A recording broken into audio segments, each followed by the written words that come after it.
ایسا رشتہ ماں کی صورت میں پیدا کیا ہے، جنت کی چھاؤں کا دنیا کے اوپر روپ ہے ماں کی ذات، جنت کی گھنی چھاں ہے ماں کا وجود، اور اللہ نے اپنی رحمتوں کو اگر کوئی صورت دی ہے تو وہ ماں کا روپ ہے، اور ماں کے سینے میں وہ تڑپتی ہوئی ممتا اور محبت کے وہ پگھلتے ہوئے جذبات رکھے گئے ہیں کہ دنیا پر ماں کے پیار کا بدل نہیں ہے۔ میں کہا کرتا ہوں آج کوئی شے بھی خریدنے نکلیں تو آپ وثوق سے نہیں کہہ سکتے یہ خالص ہے، ہر شے 2 نمبر دستیاب ہے، ہر شے میں ملاوٹ ہے، لیکن ایک چیز آج بھی ملاوٹ سے پاک ہے اور وہ ماں کا پیار ہے۔ ماں کی محبت آج بھی کھری ہے اور آج بھی اس میں کوئی ملاوٹ نہیں ہوئی۔ بچہ بوڑھا بھی ہو جائے لیکن ماں کے لیے وہ بچہ ہوتا ہے، ماں کی دعائیں اسی طرح اس کے لیے ہوتی ہیں، اور بچہ آغوش مادر میں آ کر پھر طفل سادہ رہ جاتا ہے۔ یہ ماں کا پیار اور ماں کی محبتیں۔ ایک شاعر نے ماں کی محبت کا نقشہ کھینچتے ہوئے کیا خوبصورت بات کہی، وہ کہتا ہے مدت ہوئی میری ماں نہیں سوئی تابش، میں نے ایک بار کہا تھا مجھے رات کو ڈر لگتا ہے، کہا سحری کے وقت میں نے ایک بار اٹھ کے رات کو چونک کر کہا تھا مجھے رات کو ڈر لگتا ہے۔ مدت ہوگی اس بات کو، یہ قصہ پرانا ہو گیا ہوا ہے، مجھے بھی بھول گیا ہوا ہے، لیکن میری ماں رات کو نہیں سوتی، میرے بیٹے کو کہیں ڈر نہ لگ رہا۔ یہ ماں کے پیار کا روپ ہے۔ علامہ اقبال جب ان کی والدہ انتقال کر گئیں تو وہ دیار غیر میں تھے، تو اس وقت انہوں نے ایک طویل مرثیہ لکھا اپنی ماں کی یاد میں، جس کا عنوان ہے والدہ مرحومہ کی یاد میں۔ اس کے اندر لکھتے ہیں آہ اب وطن میں ہوگا کس کو میرا انتظار، آہ وطن میں ہوگا اب کس کو میرا انتظار،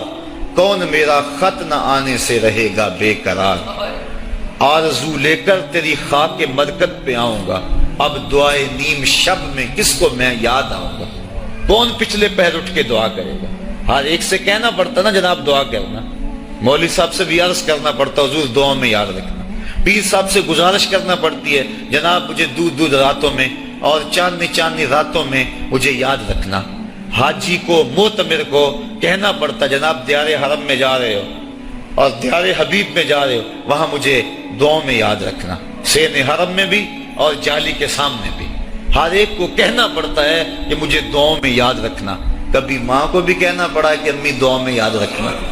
ماں کے ہاتھ ویسے اٹھے رہتے ہیں، اور جب ماں کے ہاتھ اٹھ جائیں اجابت کے سارے دروازے کھل جاتے ہیں۔ میں نے پڑھا کتب حدیث میں جو دعائیں رد نہیں ہوتی ان میں سے ایک ماں کی دعا ہے، جب ماں ہاتھ اٹھا دے تو جنت کے سارے دروازے کھل جاتے ہیں، اور یہ لازمی نہیں ہے کہ ماں رابعہ بصریہ ہو تو پھر ہی اس کی دعا قبول ہوتی ہے۔ اپلے تھاپتی ہوئی ماں اور لیپا پوتی کرتی ہوئی ماں جو ہے وہ مٹی سے بھرے ہوئے ہاتھ اٹھا دے تو اللہ ان ہاتھوں کو بھی خالی نہیں موڑتا۔ ماں جب بولتی ہے تو اس کے لہجے میں جبریل بولتا ہے، ماں جب مسکراتی ہے لگتا ہے جنت کی ساری کلیاں کھل اٹھی ہیں۔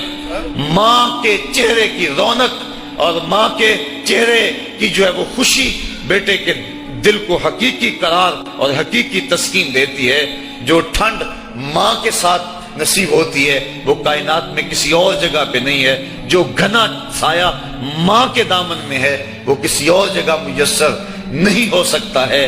وہ کیا کہا تھا کسی نے کہ 5 سٹار ہوٹلوں میں کھانا کھانے میں وہ لذت کہاں جو چولہے پر بیٹھ کے ماں کے ہاتھوں سے پکی ہوئی چپاتیاں کھانے میں آتا ہے۔ عالی جناب حضرت صاحب کیا کیا اسٹیٹ سیکرٹری نام لیتے ہیں، لیکن وہ لطف کہاں جو ماں اوئے ببلو اوئے پپو اور اوئے مٹھو کہہ کے پکارتی ہے۔ جو مٹھاس ان لفظوں کے اندر ہے وہ بڑے اور بھاری اور بھرکم الفاظ اور خطابات کے اندر کہاں ہے۔ اونچی کرسی پہ بیٹھنے کا وہ لطف نہیں ہے جو ماں کے قدموں میں بیٹھنے کا ہے۔